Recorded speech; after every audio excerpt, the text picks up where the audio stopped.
Hello, comment ça va? Je suis super contente aujourd'hui. On dirait que je suis un petit peu déstabilisée parce que j'enregistre devant la caméra. Même, je trouve que je fais des moves bizarres. Je fais pas ça d'habitude, ces moves-là. Puis pourtant, j'ai fait de la télé dans la vie, mais on dirait que ça fait tellement longtemps que je me suis pas retrouvée avec une caméra que là, il faut que j'apprenne à me réadapter. Mais ça va se faire super vite. Là, dans 5 minutes, c'est réglé. Mais j'ai décidé d'enregistrer le podcast en version YouTube aujourd'hui. Fait que si tu préfères me voir en vidéo parce que tu es en train de faire la vaisselle, ben écoute, jump sur YouTube, puis tu vas pouvoir me voir la binette aujourd'hui, puis voir mes mouvements, mais peut-être que tu aimes mieux m'écouter en audio aussi, parce que moi, des fois, avec mes mouvements, je me souviens d'une chose qu'on me disait beaucoup quand je travaillais à la météo, on me disait, tu bouges beaucoup tes mains, hein? Ben oui, je bouge beaucoup mes mains. Ça fait partie de ma personnalité. Ça fait partie de qui je suis. Je bouge beaucoup mes mains. Et à un moment donné, on m'avait dit, peut-être que tu pourrais arrêter de bouger tes mains.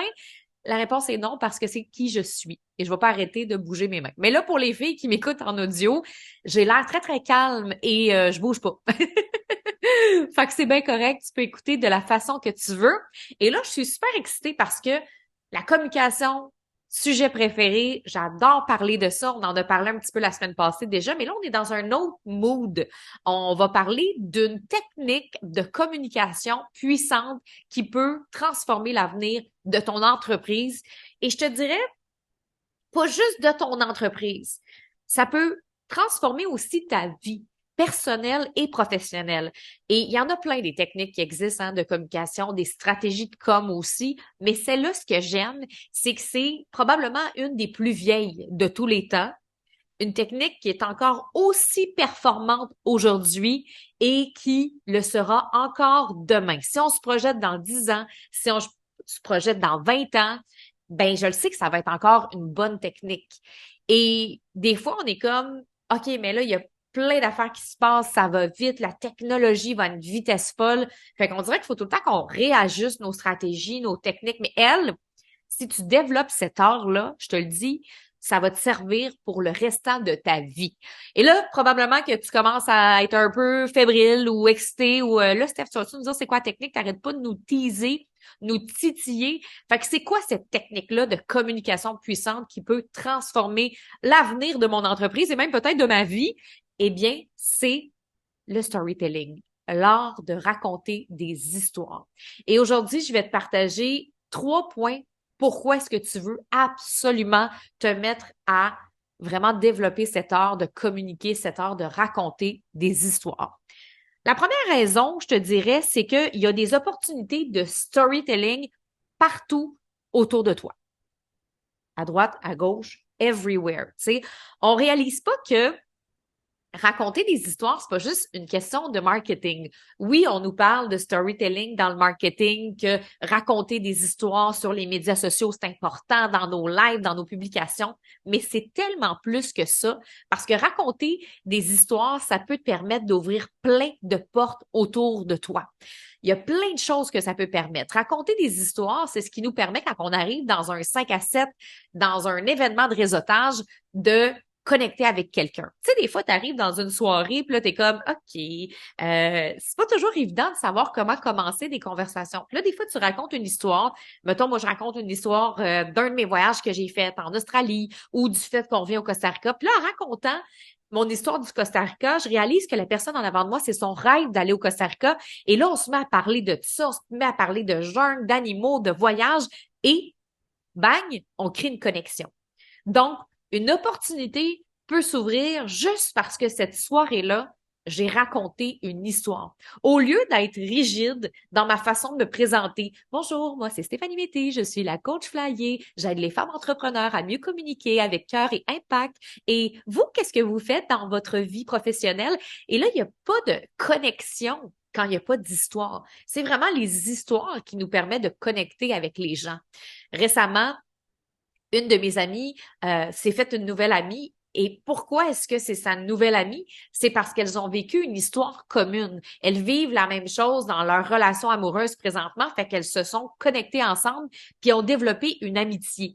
Fait que c'est fou à quel point les histoires nous rallient. Fait que ça peut permettre d'ouvrir plein de portes. Ça peut être dans une soirée, un 5 à 7.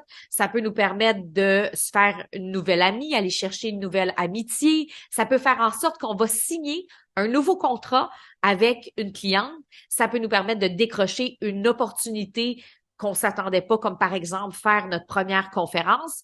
Et tous les histoires peuvent vraiment nous amener plus loin dans notre business et dans notre vie personnelle. Je vais toujours me souvenir d'une histoire que je t'ai peut-être racontée, peut-être pas. J'ai l'impression qu'il y a tellement d'histoires dans ma boîte à histoires. Des fois, je suis comme, OK, j'en ai-tu parlé? J'en ai pas parlé. Mais cette histoire-là, c'est vraiment en lien avec l'art de raconter des histoires. Puis, ça se développe avec le temps, mais moi, on dirait que ça fait tellement partie de moi. Je raconte tellement tout le temps des histoires depuis longtemps. Puis, évidemment, j'avais appris certaines choses à l'école de communication, évidemment, fait que ça remonte à loin. Fait que ça a eu un impact dans ma vie. Ça m'a permis vraiment de connecter avec les bonnes personnes au bon moment dans ma vie, vraiment. Je vais toujours me souvenir de Diane. Je suis en Australie. Euh, je décide que je m'en vais vivre là-bas pendant 1 an avec mon conjoint australien que j'ai rencontré sur un coup de tête à Hawaï. Sur un coup de foudre. On dit ça, un coup de foudre, un coup de tête, peu importe. J'ai décidé de suivre un Australien que j'ai rencontré à Hawaï. J'habite là pendant 1 an. Et moi, j'ai pas d'emploi quand j'arrive au début. Tu sais, c'est normal. J'arrive du Canada. Je parle plus ou moins l'anglais, tu sais. Fait que j'ai pas encore d'emploi. Et là, à un moment donné, je connecte avec une femme qui s'appelle Diane. Et tu comprendras bien que Diane, c'est une Québécoise. Fait que là, je me mets à jaser avec Diane et là, je suis excitée. Déjà, on connecte ensemble parce que les deux, on est québécoises. Euh, Puis là, ben, je lui raconte mon histoire. Je lui dis que je faisais de la radio en Gaspésie, que j'ai décidé de partir en voyage, que finalement, j'ai décidé de venir vivre ici parce que j'ai rencontré un gars à Hawaï. Puis là, je raconte toute mon histoire et je lui dis que je faisais de la radio puis que c'était super important pour moi de, de faire ce métier-là, mais que là, ben, j'avais le goût de vivre autre chose. Et là, elle me dit, OK, mais elle me dit, moi, je travaille à une radio où est-ce que des fois, je fais des chroniques, des choses comme ça. Je pourrais t'intégrer dans cette radio-là. Fait que je suis comme, oh my God, ben, ça serait vraiment génial. Fait que moi, je rencontre le gars, puis je me dis, je vais pouvoir travailler sur les médias sociaux. Fait que je m'engage à travailler sur les médias sociaux avec le gars. Puis ça va être super le fun pour moi de m'intégrer dans une station de radio en Australie. C'est à Sydney, alors que je parle pas super l'anglais, mais les réseaux sociaux, c'est facile, je peux faire des traductions. Fait que le gars m'engage tout ça. Mais là, moi, qui aime raconter des histoires, j'avais aussi raconté au gars de la radio que j'avais une émission de musique du monde au Québec. Et lui retient cette histoire-là que je lui ai racontée. Et à un moment donné, un soir, m'appelle et il me dit « Hi Stephanie ». Puis là, il me dit, je le dirai pas tout en anglais, mais il me dit « Est-ce que ça te tenterait d'animer une émission de musique du monde ?» Et moi, j'ai dit « Oh yes, I'm so happy ». Je suis vraiment excitée et spontanée. Et je décide d'accepter ce contrat-là que je réalise au bout de quelques minutes et de quelques instants, une fois que le téléphone est raccroché, que, oh my God, je m'en vais-tu animer une émission en anglais alors que je parle pas full bien l'anglais? Et je réalise que oui, que j'ai accepté un contrat pour animer une émission de radio en anglais. Mon émission s'appelle Welcome to Fuse et j'ai un gros accent French Canadian, mais j'ai accepté. Finalement, ça a été une belle expérience dans ma vie. J'étais over préparée. J'avais vraiment comme tout mon texte de qu'est-ce que j'allais dire. Et la console était à l'image des Australiens, donc à l'envers, vu qu'on conduit de l'autre côté en Australie. La console de radio avec les micros était aussi de l'autre côté. Ça a été toute une expérience très stressante, très challengeante, mais c'est fou comment je trouve ça incroyable de raconter cette histoire-là aujourd'hui, de me dire que j'ai déjà fait de la radio à Sydney dans une station là-bas en Australie. Mais tout ça ne serait jamais arrivé sans histoire. Si j'avais pas raconté l'histoire à Diane de moi qui faisais de la radio, si j'avais pas raconté l'histoire à l'autre gars que j'avais déjà animé une émission de musique du monde, ben peut-être que j'aurais jamais eu ce contrat-là. Fait que les histoires peuvent nous ouvrir des portes, mais il y a des façons de raconter nos histoires pour pas tomber dans l'ego, pour pas tomber dans le narcissisme, pour pas tomber dans moi, moi, moi. Il y a vraiment un art de raconter des histoires pour nous apporter et multiplier les opportunités. Fait que ça, c'est le point 1. Le point numéro 2, c'est un des langages les plus universels. Les histoires, là, ça réunit les cultures, les pays à travers le monde. C'est ce qui est beau. Il y a des histoires qui voyagent année après année et partout dans les différents continents. Et c'est ça qui est beau avec les histoires. C'est vraiment un langage qui est universel. Ça se peut que tu parles pas l'espagnol dans la vie, ça se peut que tu parles pas l'italien ni le russe, mais les histoires, c'est un langage que tout le monde parle. Et c'est ça qui est beau. En fait, ça remonte à loin. Tu sais, tantôt, je disais que cette technique-là, c'est une des techniques les plus lointaines. Ben, dans le temps des hommes des cavernes, les hommes des cavernes, pour communiquer entre eux, ben, ils le faisaient sur les murs. Ils racontaient des histoires sur les murs avec des gros dessins. Tu as déjà vu ça là, sur Internet, des grottes qui sont dessinées par les hommes des cavernes. Et même les hommes des cavernes, quand ils étaient sur le bord d'un feu, qu'est-ce que les hommes des cavernes partageaient? Ben, des histoires. Fait que ça remonte à tellement loin, cette technique-là, que finalement, qui a été utilisée à toutes les sauces, la politique, le marketing, et maintenant, ben, pour les films, les chansons, les histoires. Donc maintenant, cette technique-là de communication, ben, on la voit un peu partout, mais ça fait longtemps que ça existe. Et d'ailleurs, s'il y a une chose qu'on peut parler avec tout le monde de partout dans le monde, c'est les histoires qui ont traversé la planète. Si moi, je parle à quelqu'un de Titanic, que je sois en Italie, en Espagne, que je sois aux États-Unis, la plupart des gens savent c'est quoi le film Titanic. Que je parle du livre, par exemple, Le Petit Prince, que je parle de la chanson Imagine de John Lennon. Tu peux parler avec quelqu'un qui vient de la Chine, tu peux parler avec quelqu'un qui vient de n'importe où, name it, et les gens sont capables de connecter grâce à des histoires qui ont parcouru le monde. Donc, une chanson qui a fait la différence, qui a eu de l'impact, une histoire d'un film, donc un film, une chanson, un livre. Et c'est ça qui est beau. Pourquoi? Parce que les histoires créent des connexions émotionnelles. J'en ai parlé dans le point numéro 1, à quel point que tu parles de quelque chose à quelqu'un, oh my God, ça ouvre des portes.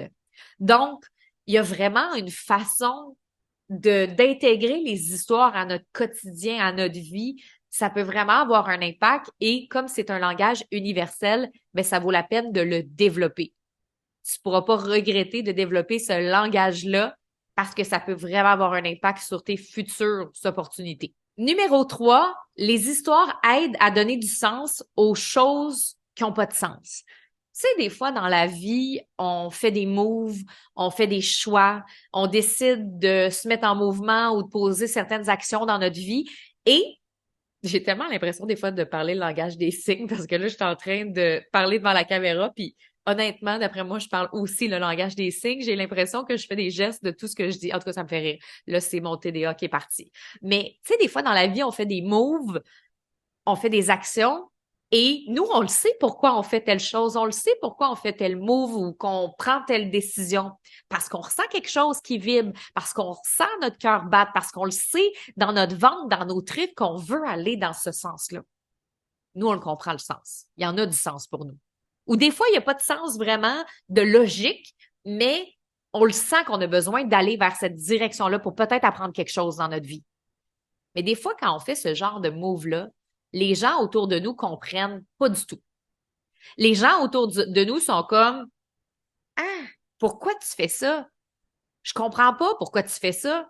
Pourquoi tu vends ta maison? Il me semble que moi, j'ai envie de, après un voyage, de me retrouver, sur mon divan, dans mes affaires. T'aimes pas ça, toi, vivre dans tes affaires? T'aimes mieux vivre dans les affaires des autres? Tu sais, des fois, on fait des moves, on prend des décisions, on peut inspirer des gens. Mais il y en a d'autres qui ne comprennent pas du tout.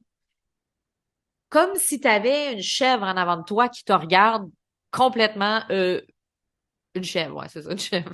Je sais pas pourquoi j'ai choisi la chèvre en exemple, mais parce que, tu sais, la chèvre, là, elle a l'air de pas comprendre tout le temps, hein. Tu sais, elle reste figée, la chèvre. En tout cas, j'ai pas eu beaucoup de contacts et de relations avec des chèvres.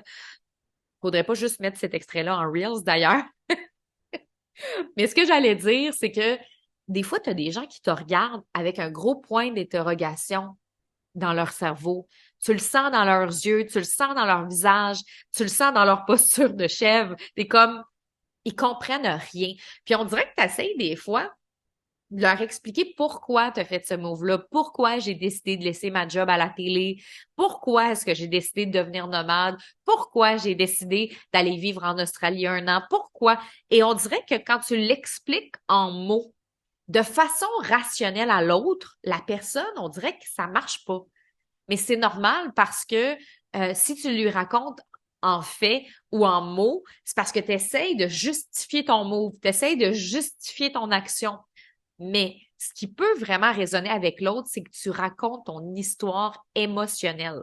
Si tu racontes le pourquoi j'ai décidé de faire ce move-là émotionnel, au lieu d'expliquer aux gens de manière rationnelle, je vais te donner un exemple précis. Quand je suis devenue nomade, puis que quelqu'un me comprenait pas, puis il me regardait avec des grands yeux, genre, je comprends pas. Je comprends pas ce move-là. J'aurais jamais fait ça, moi. Je comprends pas ce move-là. Je le comprends pas. Ben, je peux lui expliquer de manière logique en lui disant ben j'ai le goût de découvrir le monde parce que ça va me permettre de pouvoir travailler de partout. Je peux tout donner plein de raisons ou essayer de justifier pourquoi j'ai fait ce move-là, mais la personne ne comprendra pas plus parce que pour elle, ça n'a pas de sens. Mais je peux peut-être aller plus loin dans mes émotions puis lui dire, moi, quand j'étais jeune, mon père, c'était un nomade qui a travaillé puis qui a voyagé partout à travers le monde. C'était la vie de mon père, ça, d'être nomade. C'était son rêve de vraiment parcourir le monde, les cultures, rencontrer des gens. Il s'est promené un petit peu partout. Au Barbade, il habitait aux États-Unis, il est allé aux Bahamas. Fait que c'était ça un peu la vie de mon père. Puis mon père m'a toujours raconté quand j'étais jeune ces histoires de voyage. Puis on dirait que moi, ça a allumé quelque chose en moi, puis je me suis dit un jour, j'ai envie de faire comme mon père. Puis on dirait que depuis que mon père est décédé, j'ai encore envie plus de faire ce move-là parce que j'ai le goût de vivre ce que mon père a vécu, puis j'ai le goût de ressentir ce que mon père a ressenti. Fait que je sais que ça a peut-être l'air illogique comme move, puis que c'est pas normal dans la société, puis que c'est pas dans la boîte, mais moi, j'ai le goût de l'essayer, de le vivre. Je dis pas que je m'ennuie pas des fois d'être dans un endroit où est-ce que j'ai mes affaires. Je comprends tes points, je comprends ce que tu m'expliques, mais là, j'avais le goût de vivre ça. Puis on dirait que quand on verbalise ces choses-là avec une histoire, avec des émotions, c'est comme si ça donne du sens aux choses qui font pas de sens pour certaines personnes. Donc, moi, je trouve que le pouvoir des histoires va vraiment avoir un impact quand on essaye d'exprimer des choses que les gens ne comprennent pas. Ça veut pas dire que tout le monde va comprendre au final. Ça se peut qu'il reste des chèvres. Là, je pointe pas personne du doigt en passant, c'était juste que je sais pas pourquoi je suis partie sur l'histoire de la chèvre. Mais en même temps, c'est que je trouve que ça donne du sens, les histoires. Puis, je trouve que n'importe qui peut juger n'importe qui. Moi, je peux juger. Parce qu'on est des êtres humains. Puis ça m'arrive, moi, de voir quelqu'un sur Instagram puis de faire ah ouais, elle a fait ci ou lui il fait ça, puis ça a l'air donc bien facile, puis ça a l'air donc bien ci. C'est tellement facile de juger les gens sur une première impression, un premier regard sur les médias sociaux, par exemple. Mais quand tu prends le temps de lire un texte qui raconte une histoire émotionnelle, c'est là que tu ouvres tes esprits, puis que ce qui faisait pas de sens pour toi, de la fille en bikini, mettons, tu te dis, voyons, ça n'a pas de bon sens qu'elle soit en bikini, qu'est-ce qu'elle fait en bikini? Mais quand elle te raconte son histoire, puis tout son processus corporel, puis ce qu'elle a vécu, puis comment est-ce qu'elle n'était pas capable de s'accepter, puis avant, ben, était jamais capable de faire ça, ben là, tu comprends pourquoi elle s'est mise en bikini. Et là, c'est comme si ça fait un sens à quelque chose qui n'avait pas de sens pour toi. Donc, c'est les 3 raisons que je voulais te partager qui va peut-être te donner envie de mettre de l'énergie dans cette technique de communication qui existe depuis les hommes des cavernes, qui fonctionne encore très, très bien aujourd'hui puis qui va continuer de performer dans l'avenir. Fait que je pense que ça vaut la peine de mettre de l'énergie là-dedans parce que le storytelling numéro 1 est partout autour de nous, hein, dans les soupers, dans les soirées, autour d'un feu. Ça peut te permettre de décrocher une opportunité comme moi en Australie. Ça peut te permettre aussi de signer un nouveau contrat. Fait que ça, c'est vraiment merveilleux. Deuxième chose, ben, c'est un langage qui est universel. Fait que tu pourras pas perdre ton énergie, ton temps à développer ce langage-là. Et numéro 3, ça peut permettre de donner du sens à des choses des fois qui font pas de sens pour les autres. Des fois, on juge vite, mais quand on connaît l'histoire d'une personne, après, on peut se rallier puis on réalise que finalement, je ressemble pas mal plus à cette personne-là que je pensais. Puis évidemment, c'est un art qui se développe parce que une des choses que souvent mes clientes me disent dans mes formations, dans mes groupes, tout ça, c'est, tu sais, raconter des histoires, je le comprends. Pourquoi c'est important?